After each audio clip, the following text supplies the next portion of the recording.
Hello, Dr. Bridget Msolomba Malewezi here. We're powering through. This is our final video on the Harvard Lead Fellowship, and hopefully for those who've been following and making the applications, we're close to the final step. We've got all our package.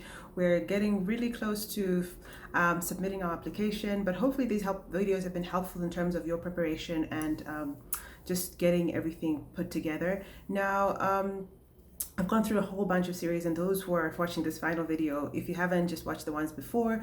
But this is sort of getting everything together in terms of your preparation for your submission. Again, a lot of the application is pretty straightforward. It's just a couple of documents that you have to upload at various stages, as long as you've prepared your essays and gone through them. So ideally, you've gone through your essays, you've written them out, and you've put them together. Just as a final aspect in terms of the various essays that you've done, we've talked about the essays or aspects that will come from other people. A lot of the other ones are you internally reviewing and thinking through what you want to do. Again, just to think through some of these essays, they're not too difficult. They're things that are 500, most of them are 500 to 1,000 words, so they're not too long, but you then need to pack in a lot of information in those few words. So you have to use your words carefully and really think about what you prioritize and put in those 500 words to highlight what you want to do. Again, for those who are still working through their essays and coming to this final stretch, again, make sure that you've timed them. Give yourself time to really think through each part of the step. It would be good to bullet them out, just put them some thoughts in place, and then write the essay down. At least that's the process I did and took place, and that was what I was advised by that previous fellow as well.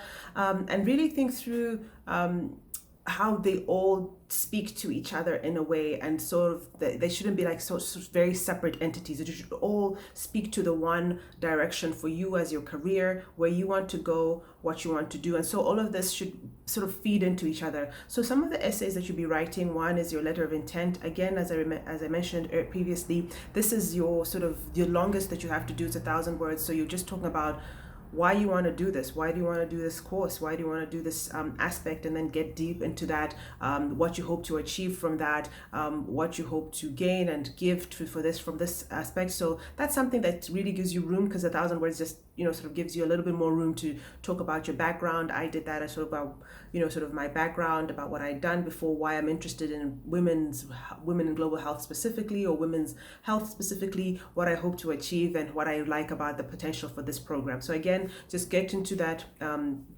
read about it.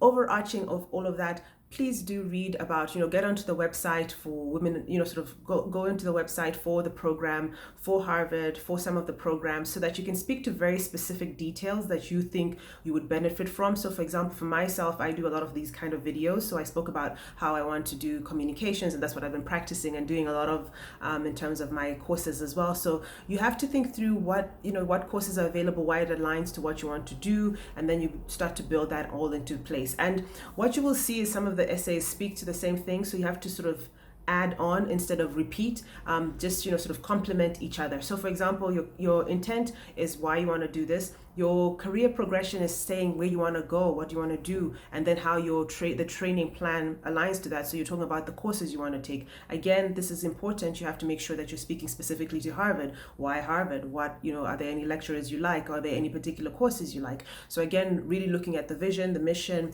For myself, like for example, as I said, I was really into communications, so I was really interested in like building, and I talked about the communications aspects as well as women's health, which is something that I also took a course in. So they're very specific things that are available, and you have to be able to speak specifically, because that shows that you are speaking about this program specifically. Your mentorship plan. So again, 500 words, not too many. So you just have to speak about how you do mentorship already, how you do that, and how you think you will be able to grow or mentor others, and including, for example, this you mentor other people for potential inclusion into the program for subsequent years. So just think about that in terms of how you will mentor, even within your organization, if you have like sort of people you supervise or outside. So I put mine in terms of the framing of like both in terms of my institution as well as in my personal capacity as an individual, how will I do that. Again, just make sure it's all speaking to the same thing, just adding on top of other things. So that will be helpful for you in terms of making sure that that's a complete set. It speaks volumes and adds to each other in terms of what you're doing in health. And then impact of your project or impact of your work, of you participating. So again, you have to think about it from your and they do ask this from your personal perspective as an individual, from your organizational perspective, as well as the country itself. So for example, for myself, as I said, I was doing it under Women in Global Health. So I spoke about sort of the work that I'm doing, Women in Global Health, were new. So I was hoping that the things that I'm learning will help us grow and expand and really be able to have our reach. And then looking at how that reach will then impact on women in health in the country as well. So that's how I framed mine. But then again, as I've said, that it has to be very specific to you and what you do and what your institution does and what your passions are and what you really enjoy. So again, it's really an opportunity for you to think through what impact you will have, and it's sort of thinking about that in not you don't have to like have names or numbers or things like that, but just thinking through big picture in terms of what impact you potentially will have for yourself.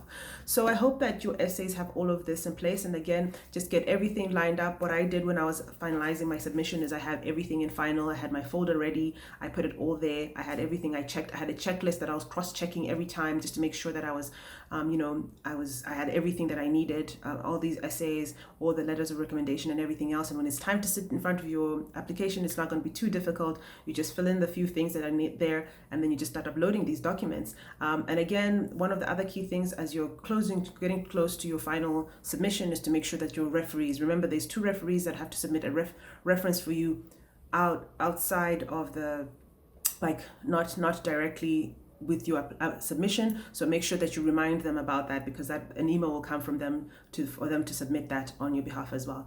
So I hope that's helpful to you, and it's been helpful series. Again, for those who are in this final stretch, have final questions, please feel free to reach out to any of us fellows. We're happy and looking forward to supporting anybody who is interested in applying. Again, all the best, and wishing you to see you in the program. Thanks.